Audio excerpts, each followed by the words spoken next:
월스트리트의 거인이죠. JP 모건. 이들은 오랫동안 암호화폐를 비판해온 대표적인 회의론자였는데요.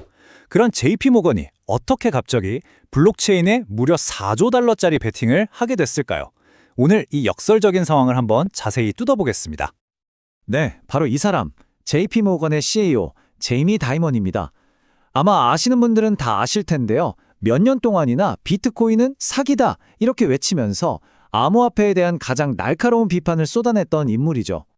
그런데 말이죠. 그렇게 겉으로는 비판하면서 뒤에서는 그의 은행이 아주 다른 그림을 그리고 있었던 겁니다.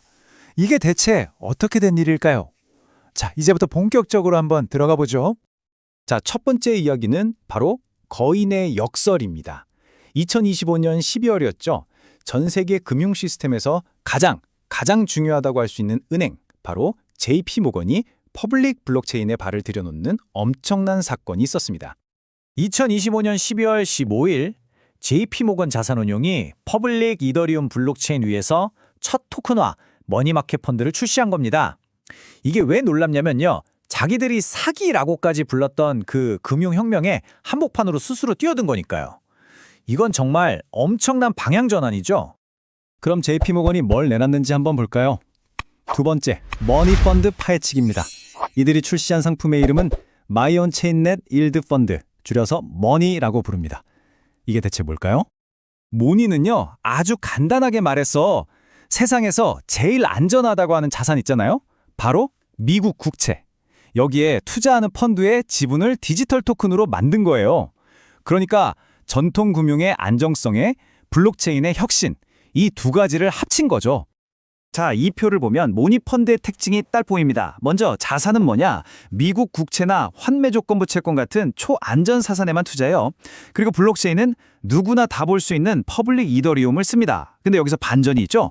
투자자는 아무나 못하고 최소 100만 달러, 우리 돈으로 13억 원 이상을 투자해야 하는 적격 투자자만 가능해요. 정리하자면 가장 안전한 자산을 가장 혁신적인 기술에 얹어서 소수의 부저들에게만 파는 아주 흥미로운 상품인 거죠. 4조 달러? 네, 이게 바로 JP 모건이 굴리는 돈의 규모입니다. 4조 달러요. 웬만한 나라의 1년 예산을 훌쩍 뛰어넘는 그야말로 어마어마한 자금력이잖아요. 바로 이 거인이 블록체인 시장에 본격적으로 들어왔다는 신호탄인 겁니다. 그리고 시작부터 스케일이 다릅니다. 이 머니펀드를 시작하려고 JP 모건이 자기들 돈 무려 1억 달러를 시드머니로 그냥 꽂아 넣었어요. 우리 이거 그냥 한번 해보는 거 아니야, 진심이야 라고 보여주는 거죠.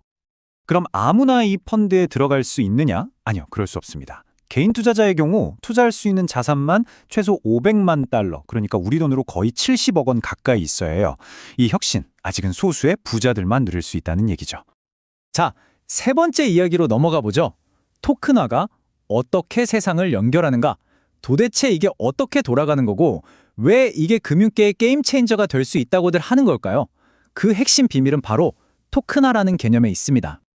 투자자 입장에서 한번 따라가 볼까요? 먼저 모건머니 플랫폼에서 현금이나 USDC 같은 스테이블 코인으로 펀드에 가입합니다.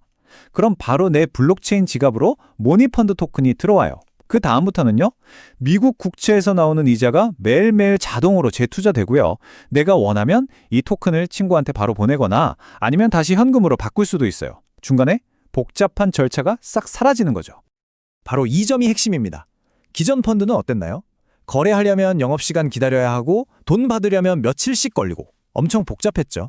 근데 토큰화된 펀드는 24시간 365일 언제든 거의 실시간으로 모든 게 처리됩니다.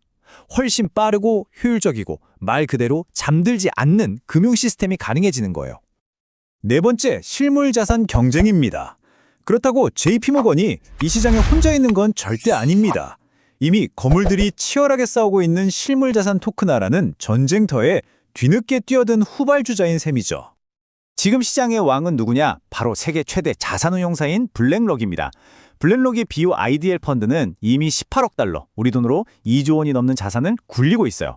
JP모건은 바로 이 거대한 블랙록에게 정면으로 도전장을 던진 겁니다. 256%. 이게 무슨 숫자냐면요. 토큰화된 국채 시장의 1년 성장률입니다. 와, 정말 경이로운 수치죠? 1년 만에 시장이 3배 이상 커진 거예요.